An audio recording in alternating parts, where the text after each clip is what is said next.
Genesis chapter 4 Bible study lesson. Welcome back to another Bible study session. Today, we're diving deep into Genesis chapter 4, which tells the powerful story of Cain and Abel. This chapter is filled with lessons on sin, responsibility, and God's mercy. Let's explore these themes in detail, one verse at a time. Have you ever wondered why the story of Cain and Abel is so significant, and what we can learn from their actions and God's response? This chapter is about much more than sibling rivalry. It offers deep spiritual insights that are relevant to us today. The offerings of Cain and Abel, Genesis chapter 4 verse 1-5. Adam made love to his wife Eve, and she became pregnant and gave birth to Cain. She said, "With the help of the Lord I have brought forth a man." Later she gave birth to his brother Abel. Now Abel kept flocks, and Cain worked the soil. In the course of time Cain brought some of the fruits of the soil as an offering to the Lord. And Abel also brought an offering, fat portions from some of the firstborn of his flock. The Lord looked with favor on Abel and his offering, but on Cain and his offering he did not look with favor. So Cain was very angry, and his face was downcast. The chapter begins by introducing Cain and Abel, the first sons of Adam and Eve. Cain worked the soil, while Abel kept flocks. Both brought offerings to the Lord, but God looked with favor on Abel's offering, while Cain's was not accepted. Now, why did God accept Abel's offering but reject Cain's? There are several interpretations, and it's important to explore them. First, some scholars suggest that Abel's offering was a blood sacrifice, which symbolized atonement for sin, while Cain's offering, being from the fruits of the ground, was not. But is that the full story? If we dig deeper, Hebrews chapter 11 verse 4 sheds light on this. It says, "By faith Abel brought God a better offering than Cain did. By faith he was commended as righteous, when God spoke well of his offerings. And by faith Abel still speaks, even though he is dead." This implies that the heart and the attitude behind the offering were key.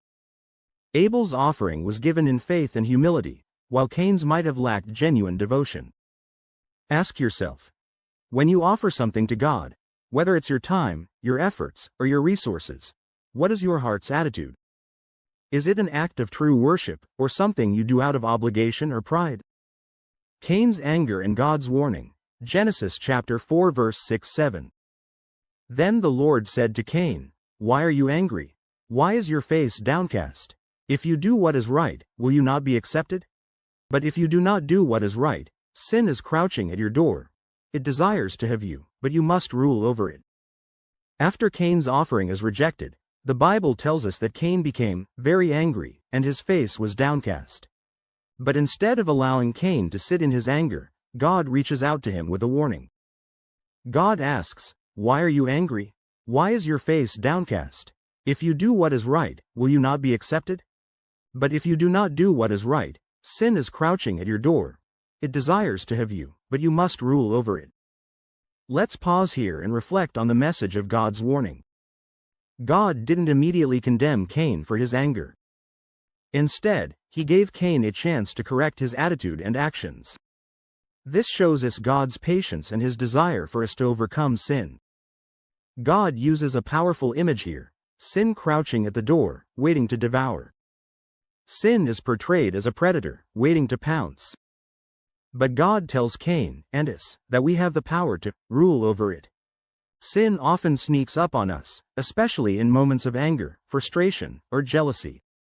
But God gives us the ability to master it. What are some practical ways you can guard your heart and mind against sin's attacks? The first murder, Genesis chapter 4 verse 8-12. Now Cain said to his brother Abel, "Let's go out to the field." While they were in the field, Cain attacked his brother Abel and killed him. Then the Lord said to Cain, "Where is your brother Abel?" "I don't know," he replied. "Am I my brother's keeper?" The Lord said, "What have you done? Listen, your brother's blood cries out to me from the ground.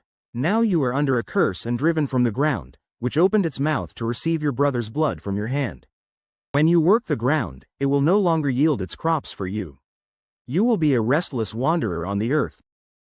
Unfortunately, Cain does not heed God's warning. Overcome by jealousy, he invites Abel out into the field and kills him. This is the first murder recorded in the Bible, a tragic result of unchecked sin. When God confronts Cain, asking, "Where is your brother Abel?" Cain responds with the infamous words, "Am I my brother's keeper?" This question strikes at the heart of our responsibility to one another. Cain's words reveal not just a lack of care for Abel, but also a denial of responsibility. God, however, makes it clear that we are indeed responsible for how we treat others. Have there been moments in your life when you tried to avoid responsibility for your actions or failed to care for those around you? God calls us to be our brother's keeper, to love and care for others, especially in times of need. God tells Cain, "Your brother's blood cries out to me from the ground." This shows us that God sees injustice, and he hears the cries of the innocent. Sin cannot be hidden from God. Cain's punishment and God's mercy. Genesis chapter 4 verse 13-16. Cain said to the Lord, "My punishment is more than I can bear. Today you are driving me from the land, and I will be hidden from your presence. I will be a restless wanderer on the earth, and whoever finds me will kill me." But the Lord said to him, "Not so. Anyone who kills Cain will suffer vengeance 7 times over." Then the Lord put a mark on Cain so that no one who found him would kill him.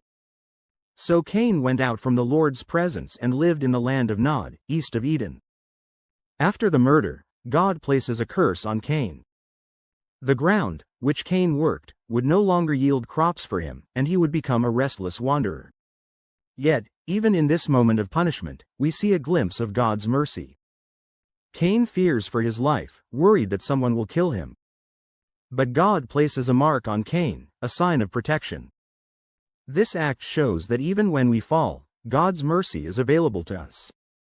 Isn't it amazing that even in judgment, God shows mercy? No matter how far we fall, God still extends His hand of grace to us, offering protection and a chance to repent. This is a powerful reminder for us. Even when we feel we've gone too far or made mistakes beyond repair, God is still merciful.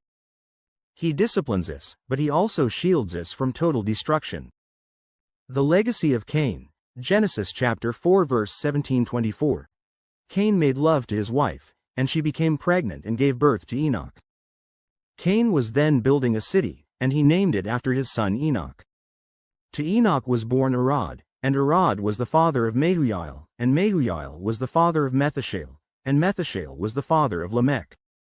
Lamech married 2 women, one named Adah and the other Zillah. Adah gave birth to Jabal. He was the father of those who live in tents and raise livestock.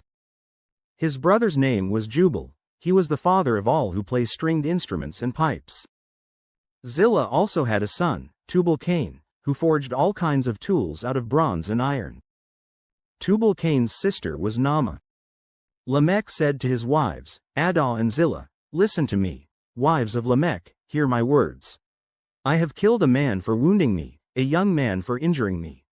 If Cain is avenged 7 times, then Lamech 77 times. Cain goes on to build a city, and his descendants are listed in the following verses. It's interesting to note that despite his sin, Cain's lineage contributes to the development of human civilization. His descendants are known for their contributions to culture, music, and craftsmanship. This shows us that even through brokenness and sin, God can bring about good.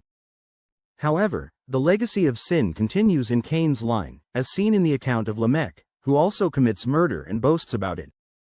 What kind of legacy do you want to leave behind? Will it be one of faithfulness to God, or will sin and pride shape your story?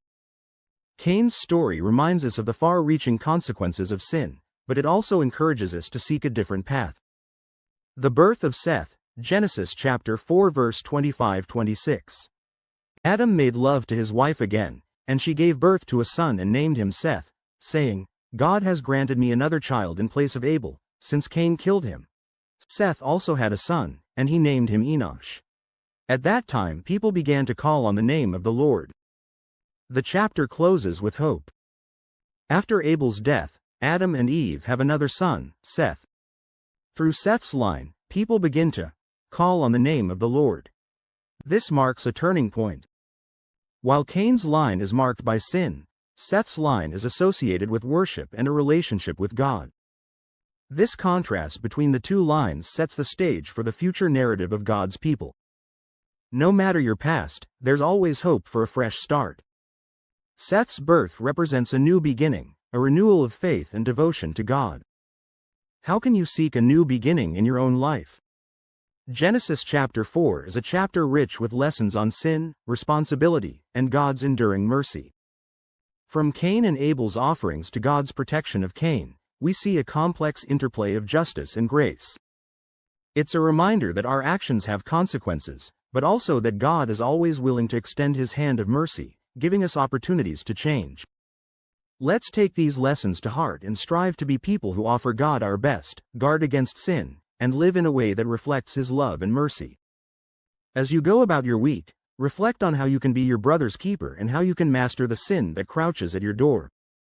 Remember, God's mercy is always within reach. No matter what you've done, His grace is available to you.